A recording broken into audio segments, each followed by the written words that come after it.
Namaskar.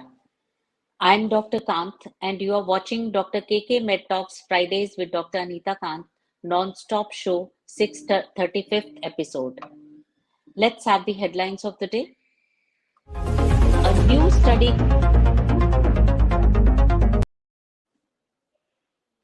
A new study compiling big data reveals the need for strong action on the social determinants of health, such as education, in order to improve population diets. Studies have shown that obesity alters pathology and treatment response in inflammatory diseases. Exercise may reduce depression symptoms. Lack of sleep increases unhealthy abdominal fat. Studies show that excessive gaming or active video games have positive health effects for people who don't want to hit the gym. So, this is what we are going to be talking about. So, let's go to the topic of the day. Let's be future ready for the pandemic. Now, let me introduce our special guest, Dr. Jc Balachander. Hello. Welcome, sir. Dr. Bala is one of the leading lifestyle and preventive medicine experts in India with international prominence and reputation. Dr. Bala has a proven track record of making patients lose more than 8,000 kilograms of fat and guiding thousands of people or patients to come out of their medical problems like high blood pressure, diabetes, obesity, high uric acid levels, high liver enzyme levels, joint pains, arthritis, high cholesterol, depression, PCOD, polycystic ovarian disease. These are all from India and also all over the world without a single medication, but just through scientific exercises, tailor-made diets, vitamins, mineral pooling, and subject-specific lifestyle modifications backed by lifestyle and preventive medicine. Dr. Bala is a pioneer in the revolutionary field of lifestyle and preventive medicine and works with every individual personally, applying one-on-one approach and making them reach their medical, physical, and psychological goals on time with evidence. Thank you, Dr. Bala, for giving us time today. So, it's my pleasure. Shall we start with our talk show today? Yes, let's go ahead. Yeah. So first of all, I would like to ask you, the pandemic named COVID-19 has disrupted our lives, but gradually another pandemic named obesity is all over the world. What is your opinion about this? Yeah. Before I start, hello, Dr. Kant. It's a pleasure to be interviewed by you. And hi to all the viewers. It's a great pleasure to be a part of this prestigious platform, which educates and empowers people all over the world. Now let's come to the question. Yes, you're absolutely right, Dr. Kant. Obesity has become the new age epidemic, new age pandemic, exactly. And why it is a pandemic? Because the kind of growth what obesity had in the past 1 decade is monumental. It's gigantic. And especially when you talk about juvenile obesity, it's a concern. It's a matter of grave concern because if we don't address this right now, it's going to be really, really precarious. We are going to end up in a future generation which is going to be weak and diseased. And that's why we have to see obesity as a pandemic. And now I'm going to give you some evidences why obesity is a pandemic exactly. Well, if you talk about obesity starts from a wrong lifestyle. That leads to obesity. And obesity leads to a condition called as metabolic syndrome. And metabolic syndrome is nothing but a cluster of conditions which includes hike in blood pressure, hike in sugar levels, hike in cholesterol levels, and increase in the waist circumference. When these metabolic syndrome happens, this will make a person end up in a non-communicable disease like heart disease, stroke, diabetes, or cancer. Now, when the change starts from wrong lifestyle to obesity, to metabolic syndrome, to non-communicable disease, it goes in a massive proportion. Now, I will take the support of WHO's data. WHO reveals, the data exactly says 40 million people die every year out of non-communicable diseases. And let's be more precise, 680 million people suffer from obesity every year, and in that, 2.8 million people die every year out of obesity and obesity-related disorder. That itself says a story that clearly indicates obesity is a pandemic, and we need to address this issue at an epidemic proportion. We need a revolutionary strategy to crush this at right this level so that we are future ready for pandemics. Exactly. That's it. So, what are the reasons for this pandemic of obesity? Well, if you talk about the reasons, Dr. Khan, even a common man, a newborn baby also knows today the reasons for obesity. For example, sedentary lifestyle, no exercise life, wrong eating habits, alcohol intake and addictions, or a completely wrong lifestyle. Well, this is the common man's understanding of what are the reasons for obesity and why it has grown to a pandemic proportion. But at an expert level, let's throw some light. Let's pinpoint a concept called as obesogenic environment. That's the key which we need to address, which we need to eliminate. And what is obesogenic environment? It's nothing but availability and consumption of high calorie, cheap, low quality food, physical activity or technology replacing or reducing physical activity, and finally, non-physical activity entertainment. Now, this is the exact obesogenic environment which we need as healthcare professionals. As a policy, we need to annihilate and destroy this obesogenic environment, which is going to be the key and which will automatically, if we do that successfully, if we crush and annihilate and destroy this obesogenic environment, we are going to enjoy a future ready status to fight any pandemic, a medical emergency, or any disease particularly. That's it. So, what lifestyle changes will you suggest for keeping one's body fit? Well, as a health and lifestyle medicine advisor from the European Lifestyle Medicine Organization, I will try to borrow some of the concepts from the European Lifestyle Medicine Organization only. According to the European Lifestyle Medicine Organization, there are something called as pillars of lifestyle medicine. And they are, the key pillars of the lifestyle medicine are scientific exercises, right eating, avoiding alcohol and drugs or any addictive substance, practicing mindfulness and relaxation, practicing a precise, a flawless sleep pattern based on circadian rhythm, and finally, practicing forgiveness. When you embrace all these lifestyle medicine pillars, automatically you're going to fight obesity, number one. And when you're able to do that, you don't just exactly fight obesity. You're going to be fighting each and every disease which comes on your way.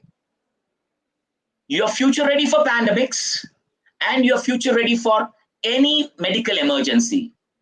So I repeat it, we need to embrace, the time has arrived. The mankind has to embrace the pillars of lifestyle medicine, which includes scientific exercises. I don't mind repeating again, scientific exercises, right eating, avoiding alcohol and addictive substance, practicing mindfulness and relaxation, practicing a precise sleep pattern, and practicing forgiveness.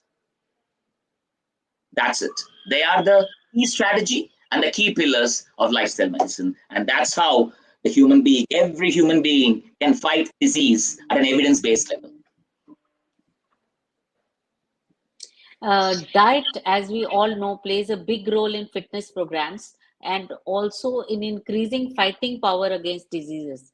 How can one use this for our benefit? Dr. Khan, before I answer this question, I want to quote Hippocrates. the father of medicine. Let food be the medicine and medicine be the food. Every drop of food, what you consume, can be the bestest medicine. And every drop of food, what you consume, can be the bestest poison. The choice is yours. That means every drop of food, what you consume, can make you enjoy a disease-free life. And every drop of food, what you consume, can make you end up in diseases. I'll give you some classic examples from certain food only, so that will be easy for the viewers to relate with themselves, their daily life. Let's take an example of consumption of probiotics, curd. That is going to increase the immunity levels. And that's going to make you enjoy a greater digestive health. Number 2, consumption of fiber through fruits and vegetables. They are going to make you enjoy. Well, that's a secret I want to share with all the viewers today. Every drop of fiber you consume is going to cut the fat inside the body. So consumption of fiber is death of fat. So that's again a great composition. Then let's take an example of consumption of omega-3 through fish, walnuts, flax seeds, and olive oil. And that's going to make you enjoy anti-degenerative properties. And then, as a byproduct, you're going to enjoy anti-aging. Well, that's going to really keep all the Botox outside the system. Yeah. And then we discuss about the consumption of protein through lean meat, low-fat dairy, pulses, and lentils. Protein consumption is going to make you enjoy a stronger muscular system, and that in turn will make you enjoy a greater joint stability. And then the key point here is, when you age up, you end up in age-based muscular dystrophy, or you enjoy, your age-based muscular atrophy, not dystrophy, atrophy. To fight that, we need to take proper protein intake. And then comes the recovery, the signs of recovery. When the protein intake is less, your body will not be able to recover. Your body is going to store the tiredness and the fatigue. So for recovery also, you need proper protein consumption. And finally, the most simple yet the most powerful science, the consumption of water itself. Water, the elixir. When you're able to successfully hydrate your cells, the cellular hydration, it leads to hydration of mitochondria, the powerhouse of your cell, about the body, the whole body, the powerhouse of the whole body. If you're able to do that, you're going to enjoy the process of natural detoxification and natural rejuvenation. Well, I've given you all the evidences how food can be the best medicine, and right eating will not only help you to fight obesity, but will help you to fight each and every disease existing in the planet Earth. And when you eat right, you are always ready for any pandemic or any future medical emergency, Dr. Kant. That's it. Many youngsters today indulge in alcohol, smoking, and recreational drugs. How do they damage the body and lead to increased obesity? Well, we as a intellectually sophisticated population, we all know the general side effects of alcohol and drug addiction. But I don't want to get into that because that will be kind of a deviation from our topic. So I want to keep it more subject specific. Alcohol and drug addiction and obesity. Okay? So alcohol and drug addiction has a kind of influence on certain hormones which will make you end up in excess eating. And to be more precise, alcohol and drug intake will have an effect on certain pathways of the nervous system, especially the opioid and GABAergic pathways. And that will automatically make you end up in excess eating. And to be to the shocking zone, a person who consumes alcohol or a higher intake of alcohol or drug intake leads to consumption of 3,000 calories of excess food. Well, that is alarming. And then that leads to or put your body into a state of metabolic shock. Metabolic shock is the key word I want to use here. After consumption of alcohol, when automatically you eat a heavy calorie loaded food, you are going to end up and make your body put up in a metabolic shock status. And my dear friends, this is going to open the door for all the diseases. Wrong eating coupled with consumption of excess calorie food, you are invited all the diseases. So I request all of you, all the viewers, please avoid alcohol, limit alcohol intake, and say no to drugs. That's it. As we know, COVID-19 lockdowns, they encouraged binge eating in people, and there was hardly any exercising, and obesity increased. Is that the new epidemic that we face because of the lockdowns? You are exactly right, Dr. Kant. Here, I want to again bring back the concept of obesogenic environment. What happened was, now it was a reverse process. The pandemic and the lockdown facilitated the obesogenic environment. Like, all the time people were stressed up. To come out of the stress, they started eating wrong because eating gives you the pleasure. Number one. Number two, technology replaced or reduced the physical activity. For example, we were all totally connected with each other through phones, internets, online sessions. It went on into an endless loop. So that itself increased the whole ratio of sedentary pattern of a human being. And finally, that was a kind of a shock to the whole population, because one side it was the pandemic, which was a new thing. On the other side, lockdown, and lockdown itself was a stress building process. And to break this chain, people ended up in eating wrong and ending up in endless loop of technology assisted lifestyle. So this became a vicious cycle, a circle which has a lot of a precarious endpoint. So that's what we need to understand. Whenever there is going to be a pandemic or a lockdown, we should be well prepared with the precise lifestyle. And that is going to make you fight the pandemic, the lockdown, the after effects of pandemic efficiently and productively. So, can you tell our viewers how will one's lifestyle help one prepare for future pandemics, medical emergencies, or the prevention of diseases? Well, this is a lovely question, and I really want to talk on this, share my view on this.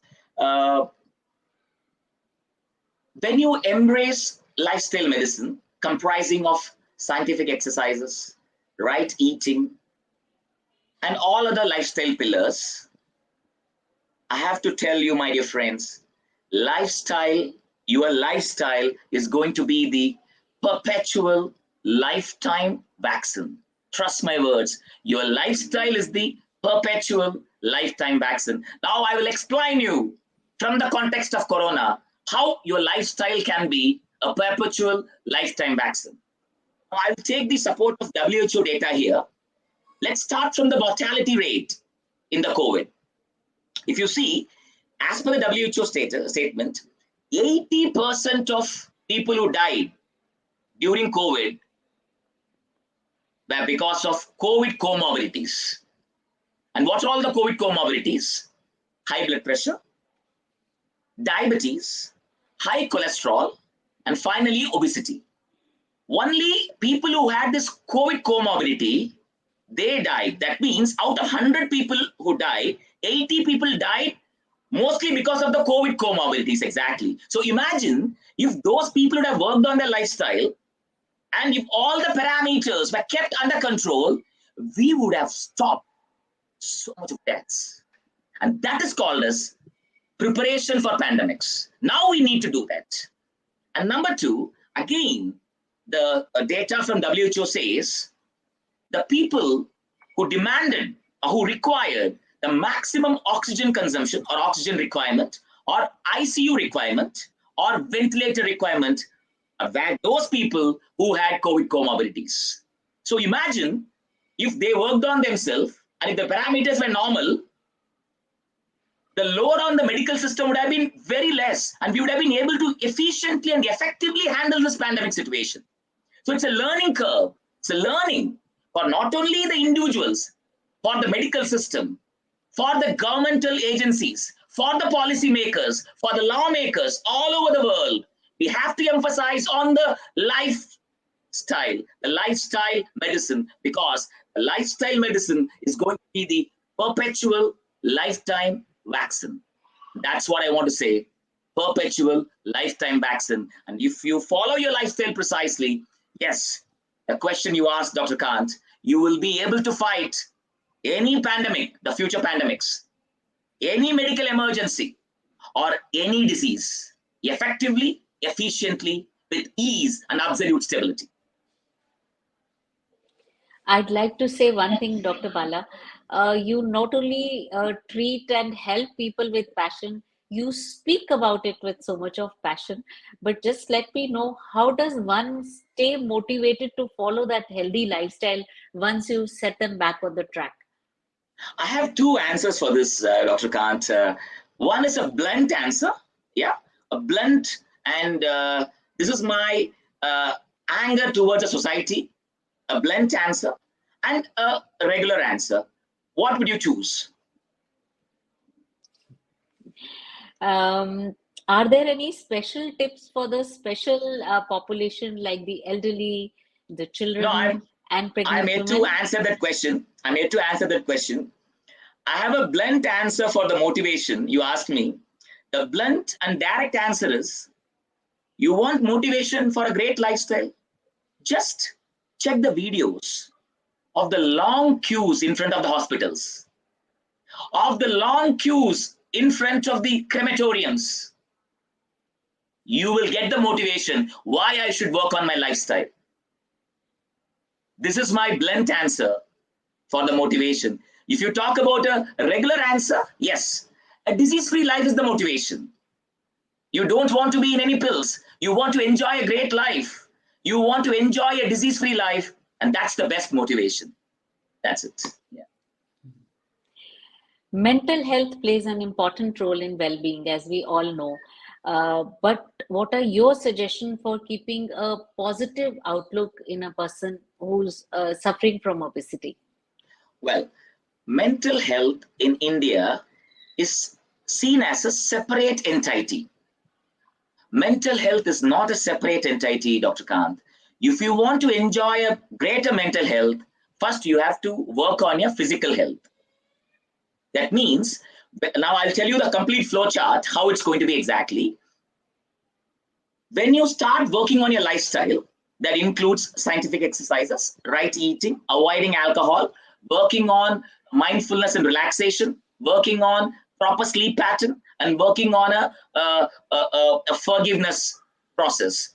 When you work on all these things, automatically you're going to enjoy a greater physical health. The byproduct of that is going to be a greater medical health. The byproduct of that is going to be a greater mental health. So mental health is not going to be a separate entity. When you work on plan A, plan B will automatically happen. Plan C will automatically happen. And mental health will be a natural byproduct. An antidepressant or a sleeping pill is not going to give you the solution or make you mentally strong or positive. It's going to start from the physical well-being, from your lifestyle. Physical well-being, medical well-being, and automatically you are going to enjoy the mental well-being. That's the process. It's all interlinked in a close linked chain. That's it. Another thing, that physical and mental health, they affect different people at a different level. In especially, I would like to compare between a working woman and a homemaker. Are there any different sets of healthy lifestyle rules for them, or the same rules Well, work for both of them? the basic lifestyle medicine process is going to be the same for all. but it varies to person as per their professional demands, as per their activity of daily living, and as per their stress-taking abilities. So if you talk about a generalized platform, okay, it's going to be normal for everyone, same for everyone. But if you want to talk about evidence-based approach, that is for specific problems, it has to be designed specific for the person, Dr. Kant. That is, we have to go for a proper assessment of their medical status and the physical status. And as per the assessment, their exercise, their diet, their vitamin and mineral pooling, and their subject specific lifestyle modifications, all the four has to be designed tailor-made for them to enjoy or to make them enjoy a precise evidence-based disease-free life. That's the whole concept, and it varies to person. It cannot be the same. For one small example, I'll give you with the exercises only. The exercises differs to person. Intensity, frequency, duration, it differs to every person. It has to be well calculated. When that goes at a calculated level, a disease-free life is for sure. I would like to tell my viewers that people have seen Dr. Bala train people with Parkinsonism, and they do the exercises so well. And he's full of zeal and energy towards his profession, so much so that people not only from NCR but from abroad also take coaching from him on how to work on their lifestyles, how to exercise and diet on the media, the social media, and also on telephone. And I must say that he's doing a very good job. I wish there were more people like you around us so that more and more people can gain out of it and remain fit. Could you give us a take-home message to conclude this talk? Yes. To conclude, Dr. Kant, I just want to say only one thing. I would request all the viewers who are going to watch this from all over the world, please embrace lifestyle medicine. The lifestyle medicine comprises of your lifestyle, which includes scientific exercises, right eating, avoiding alcohol and addictive substances, practicing sleep pattern, practicing mindfulness and relaxation techniques, and finally practicing forgiveness. If you do this, disease-free life will embrace you. You are going to have a beautiful future, and you will be always future ready for pandemics, medical emergencies, and any disease. It's my promise. It's not a statement I'm giving you, my dear friends. It's my promise I'm giving you. And finally, the most important thing, my dear friends, Corona is just a trailer, my dear friends. The big picture is yet to come. Be prepared. Prepare yourself, because the big picture is going to be out of our imaginary zone. So let's prepare for that. And also, I'm telling you, when you work on your lifestyle, you are going to be a part of the nation building process. Now you can ask me how. When you work on your lifestyle, automatically the proportion of diseases will go down. And when the proportion of diseases will go down, the healthcare budget will be eased off. And the load on the government machinery and the medical system will go less. And that automatically makes the whole system disease-free. And finally, a healthy citizen is a productive citizen. A healthy nation is an omnipotent, an unconquerable nation. Let's embrace lifestyle and preventive medicine. Let's aim for a disease-free India. Jai Hind. Thank you so much, Dr. Bala. I'll be amazed because many people would be thinking more about fitness, more about eating healthy, more about eating lifestyles after listening to you. Thank you, Dr. Bala, for joining us today. Could you show us his certificate, please?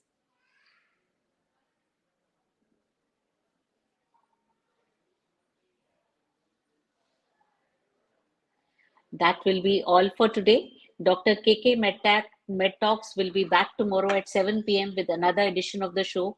Keep watching Dr. KK Med Talks. Namaskar. Thank you.